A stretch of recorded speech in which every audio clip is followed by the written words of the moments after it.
বাঙালি খানায় সবাইকে স্বাগত জানাই। আজকে আমি ওপার বাংলার পদ্ধতিতে ইলিশ মাছ ভাপা তৈরি করব। আমি আমার মাকে দেখতাম ঠিক এইভাবে ইলিশ মাছ ভাপা তৈরি করত। আমি ঠিক একইভাবে রান্না করার চেষ্টা করব।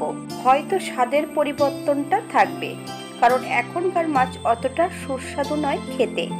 কম সময়ে সহজ পদ্ধতিতে আপনিও খুব সহজে রান্নাটা করে নিতে পারবেন। তবে আমি আজকে এখানে কিভাবে ওপার বাংলার ইলিশ মাছ ভাপা তৈরি করলাম, চলুন সেটা একবার দেখে নেওয়া যাক ভিডিওর মাধ্যমে।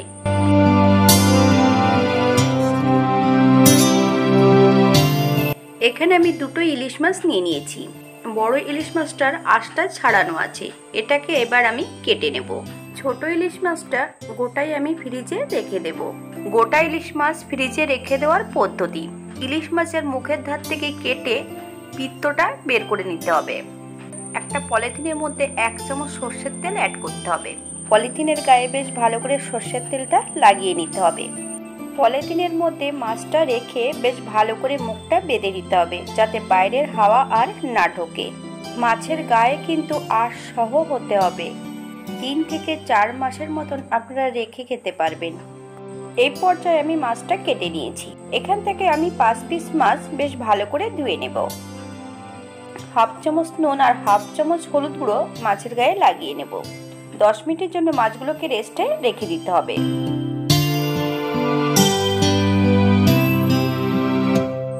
অপর দিক থেকে ফ্রাই প্যানে আমি 1 চামচ তেল গরম হতে দেব। এখানে কিন্তু আমি সর্ষের তেলটা ব্যবহার করছি, আপনারা সাদা তেলেও রান্নাটা করে নিতে পারেন। এখানে আমি কিছু মশলা আগের থেকে বেটে নিয়েছি।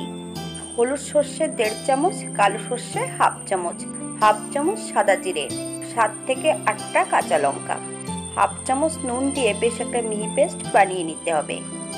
আমি মশলাটা করেছি শিলে, আপনারা মিক্সারেও মশলাটা করে নিতে পারেন। সর্ষে বাটার পদ্ধতি আপনাদের বলে দেব পরে, কিভাবে সর্ষে বাটলে তেতো হবে না। বেটে রাখা সম্পূর্ণ মশলাটা ইলিশ মাছের গায়ে বেশ ভালো করে লাগিয়ে নিতে হবে। এই পর্যায়ে অ্যাড করব 2 চামচ কাঁচা সর্ষের তেল।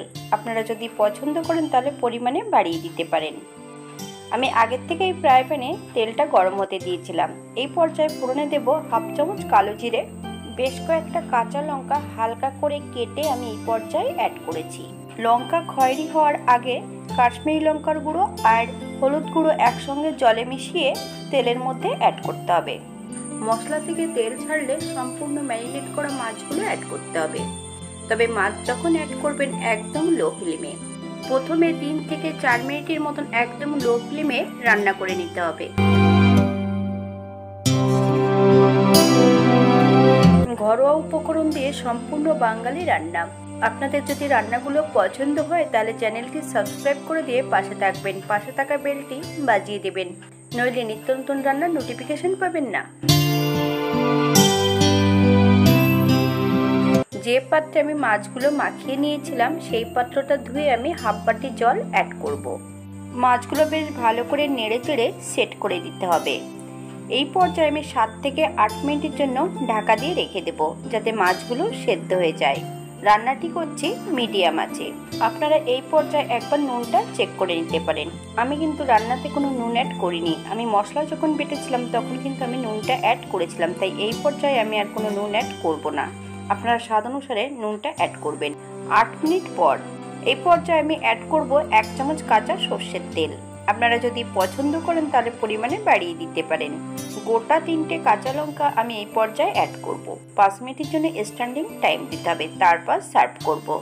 এটা দেখতে যেমন ভারী সুন্দর হয়েছে, এটা গরম ভাতে খেতে কিন্তু অসম্ভব ভালো। আপনারা একবার বাড়িতে একই পদ্ধতিতে বানিয়ে দেখুন কতটা সুস্বাদু খেতে। সর্ষে বাটার পদ্ধতি: সর্ষেগুলোকে ঘন্টাখানিক আগে ভিজিয়ে রেখে দিতে হবে। সর্ষে যখন বাটবেন সামান্য একটু নুন আর একটা কাঁচা লঙ্কা দিয়ে সর্ষেটা বেটে নিতে পারেন, অথবা লঙ্কার পরিমাণটা আপনি একবারে অ্যাড করে বাটতে পারেন। সর্ষে তখন বাটা হবে একদম কাজু বাদাম বাটার মতন, ঠিক ওরকম মিহি করে বেটে নিতে হবে। হয় শুকনো সর্ষে বাটলে কিন্তু তেতো হতে পারে। আজকের ভিডিওটি এই পর্যন্ত। সবাই সুস্থ থাকবেন, ভালো থাকবেন। অন্যদিন নতুন রেসিপি নিয়ে আপনাদের সামনে আবার আমি হাজির হব। যদি হাতে সময় থাকে তাহলে একটা লাইক, কমেন্ট, শেয়ার করবেন। ভিডিওটি দেখার জন্য নতুন ও পুরনো সকল বন্ধুদের অসংখ্য ধন্যবাদ।